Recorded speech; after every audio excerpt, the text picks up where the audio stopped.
وہ جانور جن کو قربانی میں ذبح کر سکتے ہیں: اونٹ یا اونٹنی، بیل، گائے، بھینسا اور بھینس، بکری، بکرا، دمبا، دمبی، بھیڑ، مینڈا۔ یہ وہ جانور ہیں جس کو آپ قربانی کے اندر ذبح کر سکتے ہیں۔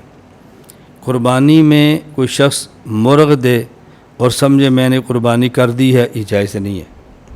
کوئی شخص قربانی میں گھوڑا ذبح کرے اور کہ جی میں نے قربانی کر دی ہے، یہ جائز نہیں ہے۔ تو قربانی میں گھوڑے کی قربانی نہیں، مرغ کی قربانی نہیں، ہرن کی قربانی نہیں، قربانی میں صرف چند ایک جانور ہیں جن کو ذبح کر سکتے ہیں۔ تو یہ جانور ذہن میں رکھ لیں، اس سے زائد جانور قربانی میں ذبح نہیں ہوتے۔ اور یہ جو جانور ہیں ان کی عمریں بھی ذہن میں رکھنی چاہیے کہ کس عمر کا جانور ہو تو قربانی میں اس کو ذبح کر سکتے ہیں۔ اونٹ اور اونٹنی یہ 5 سال کا ہو، 5 سال سے ایک دن بھی کم ہوگا تو اس کی قربانی جائز نہیں ہوگی۔ بیل، گائے، بھینس اور بھینسا اس کی عمر 2 سال ہو، 2 سال سے ایک دن بھی کم ہوگا تو قربانی جائز نہیں ہوگی۔ بکری، بکرا، دمبا، بھیڑ، مینڈا یہ 1 سال کا ہو تب قربانی ہوگی۔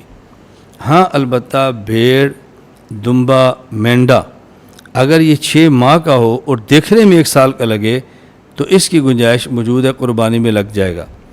اس کی وجہ کہ رسول اکرم صلی اللہ علیہ وسلم نے خود اس کی اجازت دی ہے، اس لیے جائز ہے۔ یہ وضاحت اس لیے کی ہے کہ بعض لوگ سمجھتے ہیں کہ قربانی میں دوندہ یعنی 2 دانتا ہونا ضروری ہے۔ 2 دانتا علامت ہے، 2 دانتا بنیاد نہیں ہے، بنیاد عمر ہے، یہ ذہن نشین فرما لیں۔ باقی اس پہ آپ کو دلائل چاہیے تو مستقل ahnamedia.com ہماری ویب سائٹ اور اہنام میڈیا سروسز پہ موجود ہیں، یا فضائل و مسائل قربانی کے نام پہ ہماری فائل ہے، کتاب ہے، اس کو دیکھ لیں، وہاں تفصیل سے اس کے دلائل دے دیے گئے ہیں۔